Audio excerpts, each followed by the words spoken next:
Cool.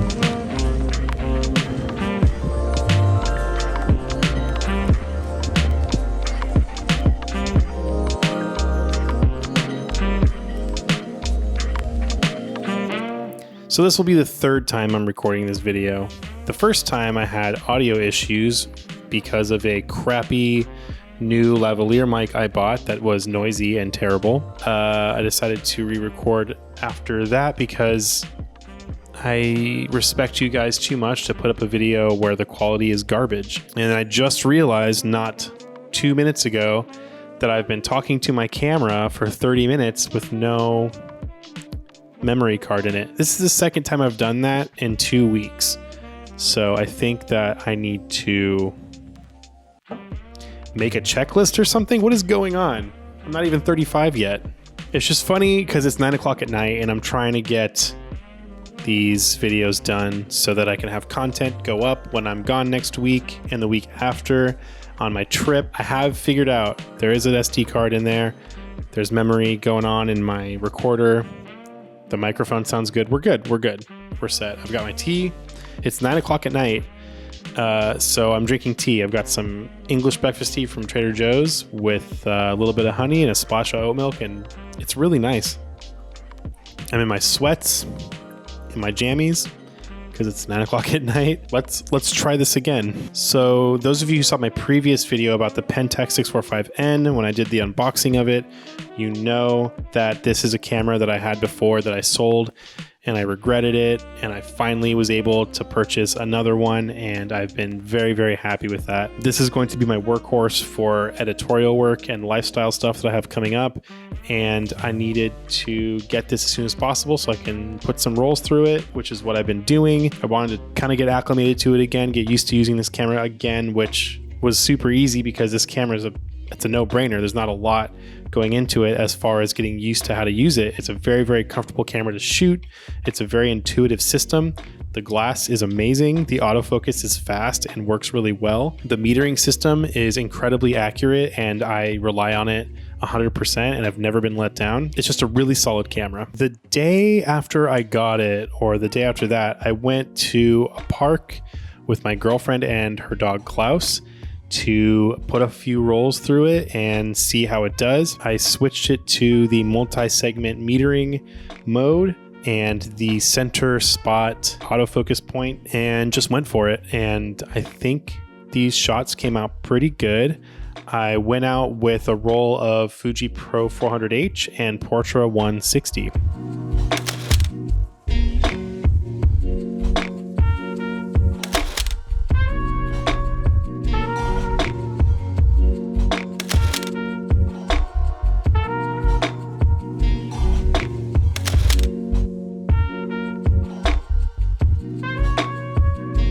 I've always shot Pro 400H at ISO 200 because overexposing that film is kind of where the sweet spot is. It always looks really, really great when you overexpose it at least by a stop.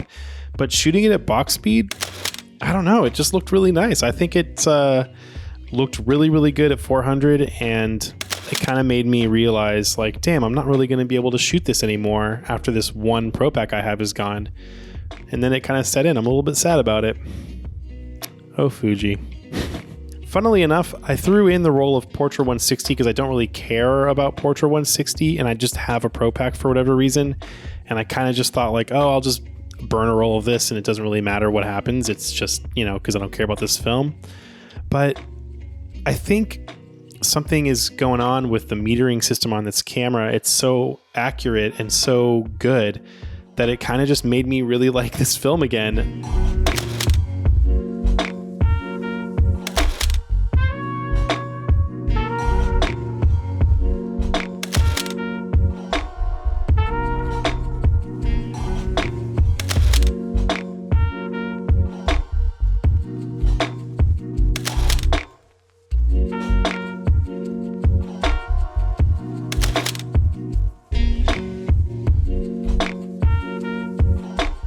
I haven't really gotten great results with Portra 160 a lot in the past, so I don't shoot it all that often. It just seems like kind of one of those films that's like, doesn't really do it for me, but I loaded it in this camera and I rated it for 100, and it just looks really great. And I think I'm gonna start shooting more 160.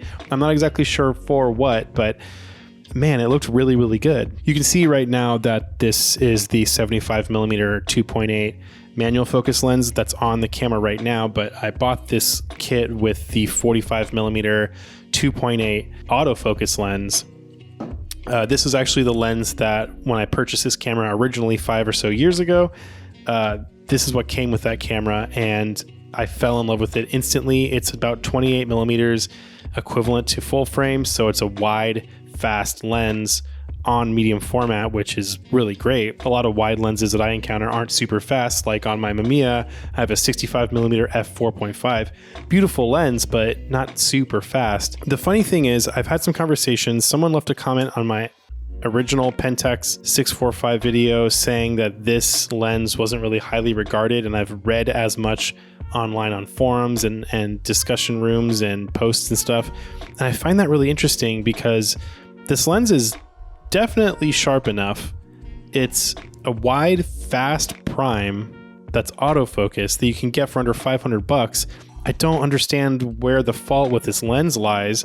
I don't know. I love it. I think it's an incredible value and a must-have if you pick up one of these cameras. Shooting with this lens is really great, but there are times where I don't want a 28mm equivalent. I want something a little bit tighter, maybe for portraits or for more general purpose. So I got the 75mm manual focus lens and the 150mm manual focus lens at 3.5. Also, I got both of these lenses for less than $300 from Canada, and they're in perfect shape, which is insane.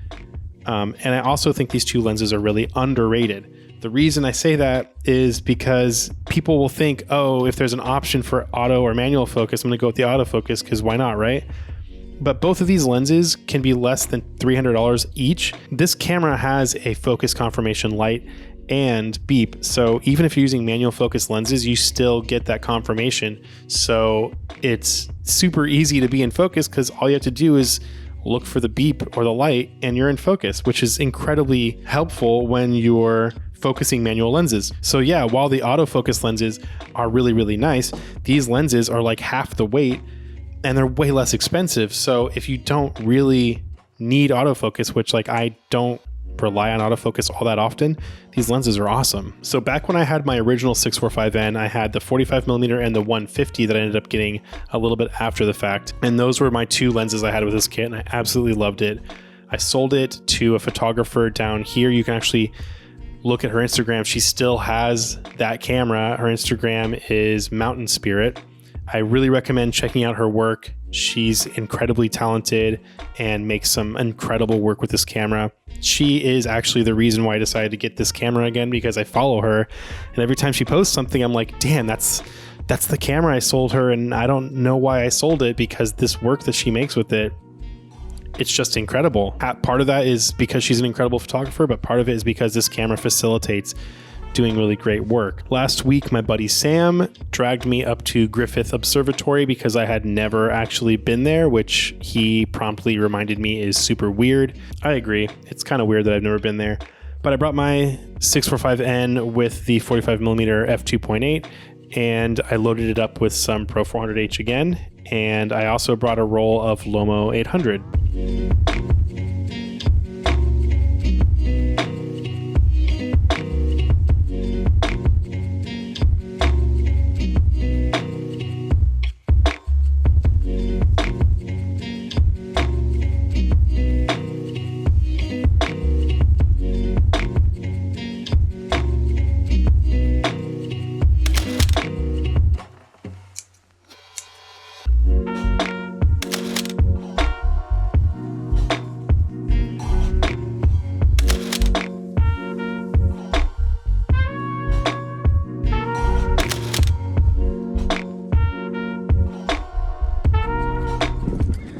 Pro400H at 320, which is the magical, I guess, number for shooting this film.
Now, in my opinion, the real magic was when I loaded up the Lomo 800.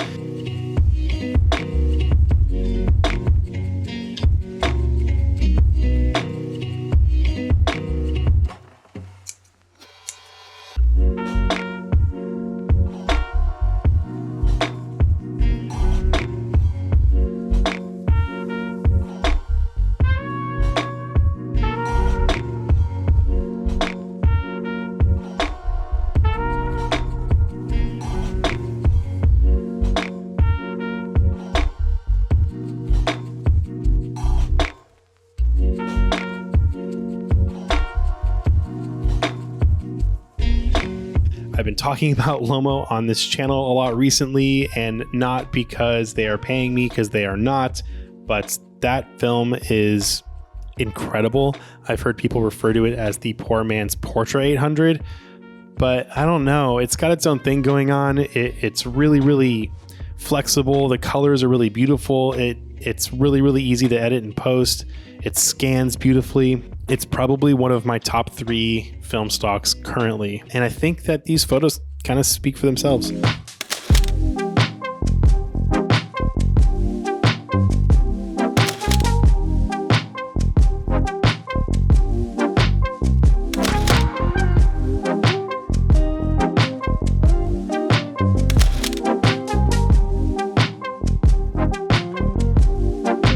As you guys know, I'm going on a trip next week with my girlfriend. We're driving from LA to Milwaukee so that she can move into her new place and start nursing school for the spring.